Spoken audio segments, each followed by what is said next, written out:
Imagine, if you will, a kind of mirror universe. Looks just like ours, feels like ours maybe, but everything, absolutely everything, is made of, well, the opposite of normal stuff. Sounds like science fiction, doesn't it? Totally, like a cosmic magic trick. But it turns out physics has something pretty close to that idea, doesn't it? Yeah. We're talking about antimatter today. Exactly. We're doing a deep dive into antimatter, which really is like a mirror image of the ordinary matter that makes up, well, you, me, everything we see. Okay, mirror image. I like that. But let's get a bit more specific. What does that mean at the, tiny particle level? Think about the basic building blocks, electrons, protons. For each one, there's an antiparticle twin. A twin? Yeah, same mass, identical mass in fact, but crucially the opposite electric charge. And other quantum properties are flipped too. So like the electron is negative. Right, and it's antiparticle, the positron, same mass, but positive charge. And the proton, positive charge normally. So the antiproton is negative, same mass again. It's this fundamental pairing. Huh, a perfect opposite. Does that apply to everything? What about particles with no charge, like neutrons? Great question. Yes, even neutral particles like the neutron have an antiparticle, the antineutron. How does that work if there's no charge to flip? Well, remember, neutrons are made of smaller things called quarks. An antineutron is made of antiquarks, the antimatter versions of those quarks. So the opposition is there, just deeper down in its structure. It basically applies across the whole standard model of particle physics. Wow. Okay, so anti-electrons, anti-protons. Can these antiparticles, get together, form anti-atoms? They absolutely can. Just like regular particles form atoms, antiparticles can form anti-atoms. We've made anti-hydrogen, for instance. That's an antiproton with a positron orbiting it. So simple yet so. Weird. We've even made slightly heavier anti-nuclei, like anti-helium. And theoretically, you could have an entire periodic table of anti-elements, anti-stars, anti-galaxies, maybe? Anti-galaxy, that's mind-bending. And there's a fascinating interpretation in physics, the Feynman-Stuckelberg idea, that suggests antiparticles aren't truly separate things, but maybe just regular particles traveling backward in time. Backward in time. Okay, my brain hurts a little now. But this opposite nature. Yeah. What happens if matter meets antimatter? I'm guessing it's not a quiet meeting. Not at all. That's probably the most famous thing about antimatter. When a particle meets its antiparticle, they annihilate. Annihilate, as in gone. Completely. They vanish. Their combined mass gets converted entirely into energy. Think EMC4-hole.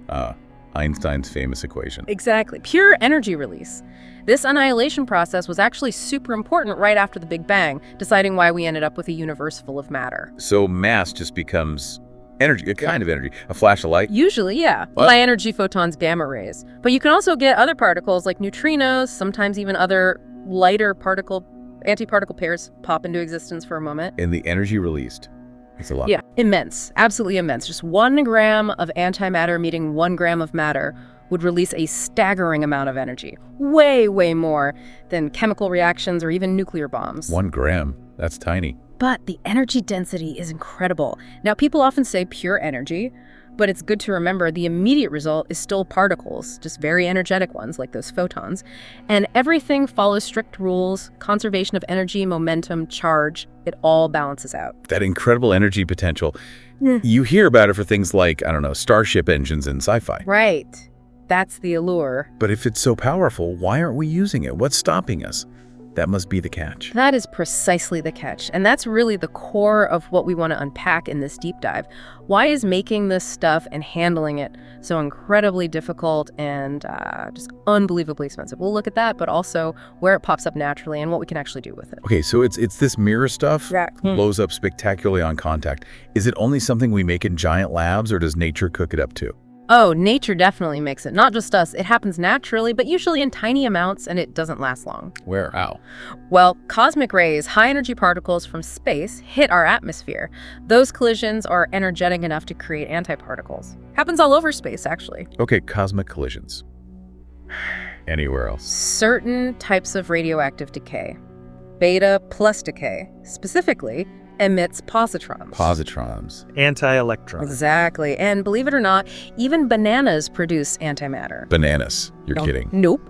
They contain a naturally occurring radioactive isotope, potassium-40. It decays sometimes, and every so often, maybe once an hour or so per banana, it spits out a positron. Wow.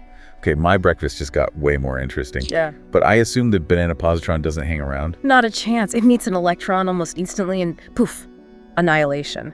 That's the problem with naturally occurring antimatter. It's often high energy and surrounded by normal matter, so it vanishes immediately. Hard to catch, hard to study. Which is why we need the big machines, the particle accelerators, like CERN Fermilab. That's right.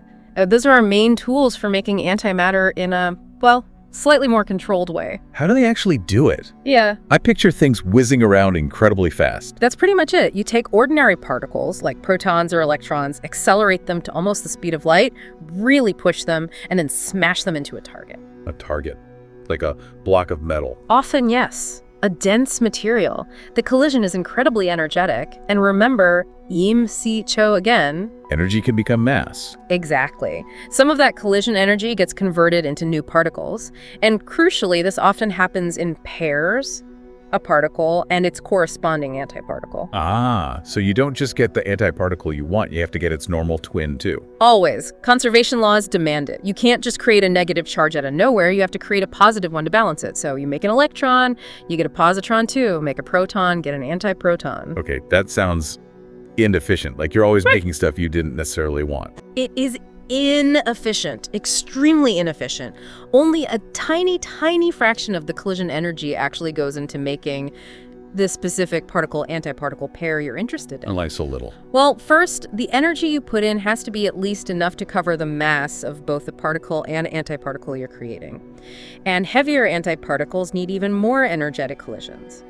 But beyond that, it's down to quantum mechanics. The probability of the exact right kind of interaction happening to produce, say, an antiproton is just very low. It's not guaranteed, even if you have enough energy. So you're slamming these things together billions of times, using enormous amounts of energy, just hoping for those few lucky hits that produce antimatter. That's a good way to put it. And then you have the nightmare of sorting it out. The collision creates a whole shower of other particles, debris. You need incredibly sophisticated magnetic fields to sort of filter out and grab the tiny number of antiparticles you actually made. It sounds like finding a needle in a haystack, but the needle tries to explode if it touches the hay. Huh. That's not a bad analogy, actually. Yes, the inefficiency is just fundamental with current methods.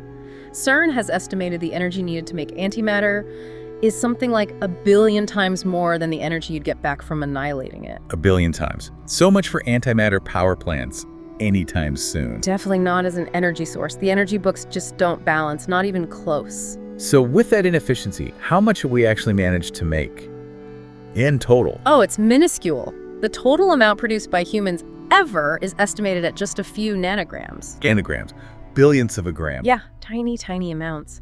CERN's antiproton decelerator, which is specifically designed for this, running flat out for a whole year, would make less than 1 billionth of a gram of antiprotons. That's nothing. Getting even 1 gram would take astronomical amounts of time, thousands, millions of years at current rates. So large quantities are just completely out of reach right now. Okay, so making it is incredibly hard, incredibly inefficient. Yeah. But let's say you've made your few precious antiprotons. You mentioned sorting them out. How do you keep them? You can't just put them in a jar. Absolutely not. That's the other huge challenge. Okay. Storage. The instant they touch any ordinary matter, the walls of a container, even a stray air molecule, they annihilate. So you need a perfect vacuum. As close to perfect as possible, ultra high vacuum, and even then, you can't let them touch the walls. How on earth do you manage that? Magnets. Precisely.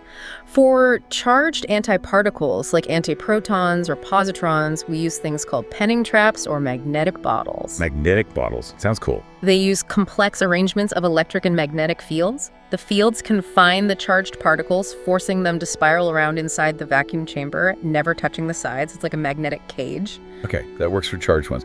But you mentioned neutral anti-atoms earlier, like antihydrogen, no charge. How do you trap those? Ah, that's even trickier. Since they're neutral, electric fields don't work well. You have to use their magnetic properties. Anti-atoms still have a tiny magnetic dipole moment, so you need specially shaped, very strong magnetic fields that can grab onto that tiny magnetic moment. It's much harder than trapping charged particles. Wow. Okay, so these traps exist. How long can they hold antimatter? And how much? Well, that's still a major limitation. For anti-hydrogen, the record for trapping is measured in minutes, maybe up to around 15-20 minutes in some experiments, not very long. Minutes, that's it. Yeah. For charged particles, we can sometimes do better, but storing large numbers is hard too.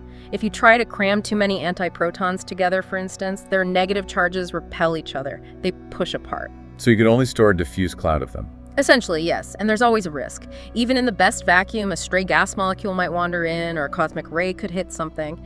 So current methods are really only good for the tiny amounts needed for experiments, not for, fueling a starship.